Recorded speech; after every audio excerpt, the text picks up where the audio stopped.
নমস্কার বন্ধুরা, আমি শর্মিতা। আপনারা দেখছেন শর্মিতাস কিচেন। আমি আজকে একটা রেসিপি নিয়ে এসেছি। রেসিপিটা হচ্ছে পোলাও। এই পোলাওয়ের রেসিপি আমার ইউটিউব চ্যানেলে আগে আছে বন্ধুরা, তবে এই ইউটিউব চ্যানেলে যে রেসিপিটা আছে পোলাওয়ের, ওইটা হচ্ছে গোবিন্দভোগ চাল দিয়ে আমি করেছিলাম। এটা হচ্ছে বাসমতি রাইস নিয়েছি। এটা আমি 700 মতন রাইস নিয়ে নিয়েছি। আর রাইসটাকে ভালো করে ধুয়ে আমি 1 ঘন্টার মতন ভিজিয়ে রেখেছিলাম। তারপরে এটাকে আমি থালার মধ্যে শুকনো করতে দিয়েছিলাম।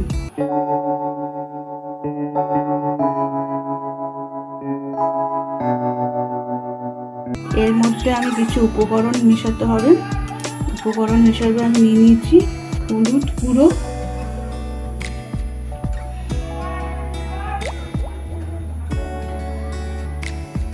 দু চামচের মতন হলুদ গুঁড়ো দিলাম কালারের জন্য। আপনারা এখানে ফুড কালার ইউজ করতে পারেন। এর মধ্যে ঘি দিয়ে দেবো। ঘিটা আপনারা যত পরিমাণে দেবেন তত বেশি খেতে ভালো লাগবে। আর দিয়ে দেবো আদা কুচানো। আর দিয়ে দেবো গরম মশলা গুঁড়ো। গরম মশলাটা দিলে টেস্টটা ভালো আসে।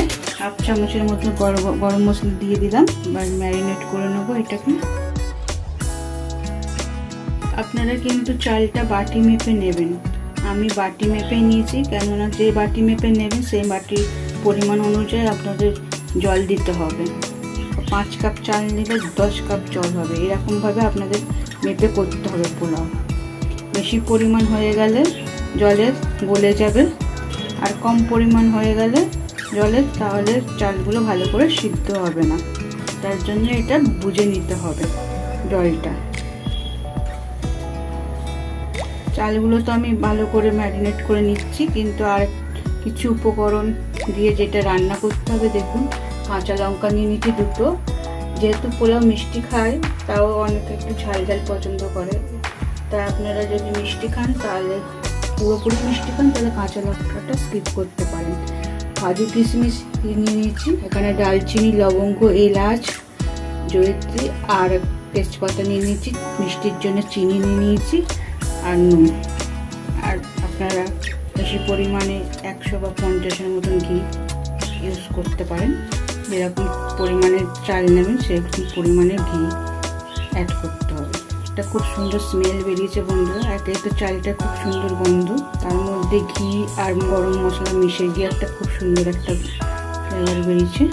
ম্যারিনেট করার পরে আর রাখতে হবে না এইটাকে আমি এবার বসিয়ে দেবো। পোলাওটা কীভাবে করতে হয় আপনাদেরকে দেখাচ্ছি।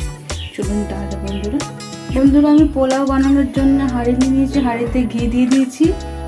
দেখুন, এবার আমি কিছু উপকরণ দিয়ে দেবো। তেজপাতা, দালচিনি, লবঙ্গ, এলাচ, কাজু কিশমিশ, জয়িত্রী দিয়েছি। হালকা ওগুলোকে ভেজে নেব। এবার বন্ধুরা আমি ম্যারিনেট করে চালটা দিয়ে দেবো।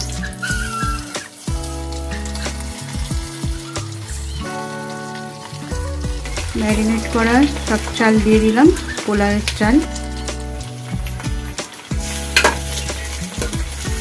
আপনাদের গ্যাসটা লো রেখে মিডিয়াম রেখে আপনাদেরকে এই পোলাওয়ের চালগুলো নেড়ে নিতে হবে ভালো করে।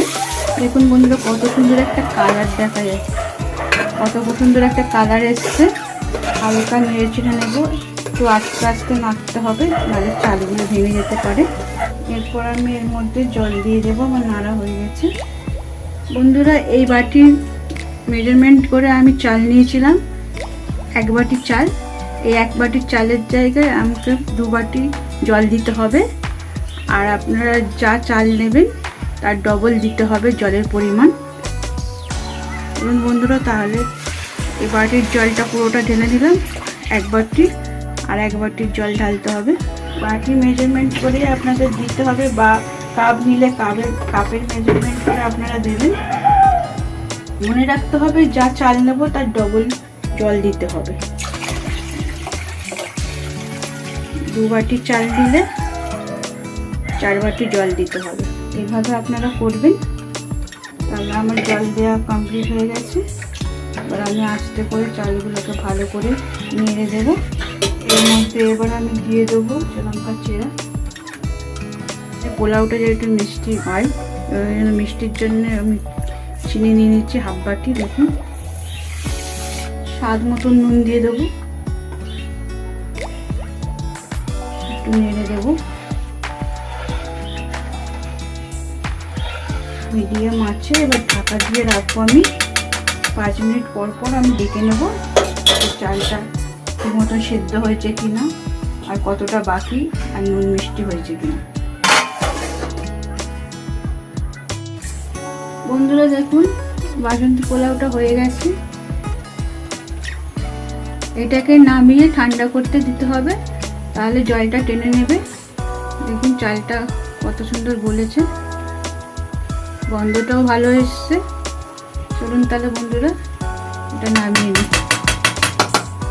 বন্ধুরা আমি বাসন্তী পোলাওর সাথে গ্রেভি চিলি চিকেন সার্ভ করে দিয়েছি। দেখুন খেতে দিয়ে দিয়েছি, খেয়ে বলুক কেমন হয়েছে। দেখতে তো খুব সুন্দর লাগছে। এটা কিন্তু বাসমতি চালের বাসন্তী পোলাও। আগে আমাদের ভিডিও ছিল গোবিন্দভোগ চালের বাসন্তী পোলাও। এটা বাসমতি চাল দিয়ে বানানো হয়েছে। সরু সরু চালগুলো এই দেখুন কত বড় বড় দানা চালের। চলুন খেয়ে দিয়ে টেস্ট করি। আর দেখতে তো খুব সুন্দর আছে, টেস্টটা করি আগে কিরকম হয়েছে আগে দেখি।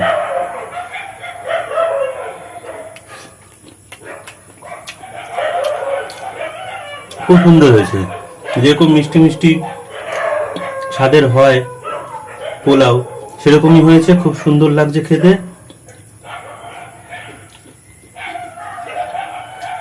এর আগে তো চিলি চিকেন মানে গ্রেভি চিলি চিকেনের রেসিপিটা দিয়ে দিয়েছি আমাদের চ্যানেলে, যারা দেখোনি তারা চ্যানেলে গিয়ে দেখে নিতে পারো।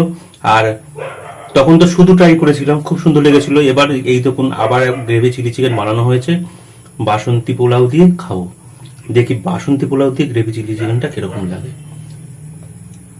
প্রথমে গ্রেভিটা দিয়ে একটু খাই, দেখতে তো খুব সুন্দর হয়েছে। লাল লাল ঝাল ঝাল দেখো, লাল লাল ঝাল ঝাল হয়েছে নাকি, লালটা হয়েছে, ঝাল হয়েছে কিনা দেখো। শুধু দেখলেই লাল লাল ঝাল ঝাল হলে হয় না, খেতেও সুন্দর হতে হবে। সবকিছুই লাল লাল সবকিছুই ঝাল হলেই যে খেতে ভালো হবে সেটা কোনো মানে নেই। লোকে অনেক কিছু বলে, কিন্তু তাদের বলার মধ্যে আর দেখানোর মধ্যে কোনো সামঞ্জস্যতা থাকে না। খুব গ্রেভিটা তো খুব সুন্দরই হয়েছে। এবার চিলি চিকেনটা দেখে, এই দেখুন চিলি চিকেনটা ভেতরটা, চলো কোটিং হালকা কোটিং খেয়ে দেখি। রেস্টুরেন্টেও তো খেয়েছো, কেমন হচ্ছে? খুব সুন্দর, একদম গলে গেছে। রেস্টুরেন্টে খেয়েছি, রেস্টুরেন্টের মধ্যে ঘরের খাবার ডিফারেন্ট হলো। রেস্টুরেন্টে অনেক কিছু কেমিক্যাল ইউজ হয়, ফুড কালার ইউজ হয়, ঘরে সেটা হয় না। আর ঘরের খাবারের টেস্টটা অনেকটাই আলাদা রেস্টুরেন্টের থেকে, অনেকটা হাইজিন, আর খেতেও খুব ভালো হয়। আর আরেকটা যেটা বড় ব্যাপার হলো, রেস্টুরেন্টের খেতে গেলে আপনাদের খরচাটা অনেকটা বেশি পড়ে যায়, কিন্তু ঘরে যদি আপনারা বানিয়ে খান তাহলে খরচাটা অনেকটাই কম হয়, আর অনেকে মিলে আপনারা খেতে পারবেন সেই সেম পয়সায়। হ্যাঁ, খুব সুন্দর হয়েছে। রেস্টুরেন্টের স্টাইলে হয়েছে তো নাকি খেতে? একদম রেস্টুরেন্টের স্টাইলে, দেখতে তো একদম রেস্টুরেন্টের মতোই, টেস্টটাও মারাত্মক হয়েছে, খুব সুন্দর হয়েছে। চলুন বন্ধুরা আজকে বাসন্তী পোলাও গ্রেভি চিলি চিকেন দিয়ে শেষ করি রাতের খাবার। পরে অন্যান্য আরো ভিডিও নিয়ে চলে আসবো। আর যারা চ্যানেলটাকে সাবস্ক্রাইব করেনি তারা অবশ্যই চ্যানেলটাকে সাবস্ক্রাইব করে নেবেন, কারণ অনেকদিন পরেই চ্যানেলে আসছি আমরা, কারণ শরীরটা ঠিকঠাক নেই আমাদের বর্তমানে, তাই জন্য অনেকদিন পরেই ভিডিও নিয়ে আসছি। চলুন তাহলে চ্যানেলটা অবশ্যই সাবস্ক্রাইব করে নেবেন, আর বেল আইকনটাকে অন করে দেবেন পরবর্তী ভিডিও চটজলদি আপনাদের স্ক্রিনে আসার জন্য। তাহলে আজকে ভিডিওটা এখানে শেষ করলাম, খাওয়া দাওয়াটা শেষ করি।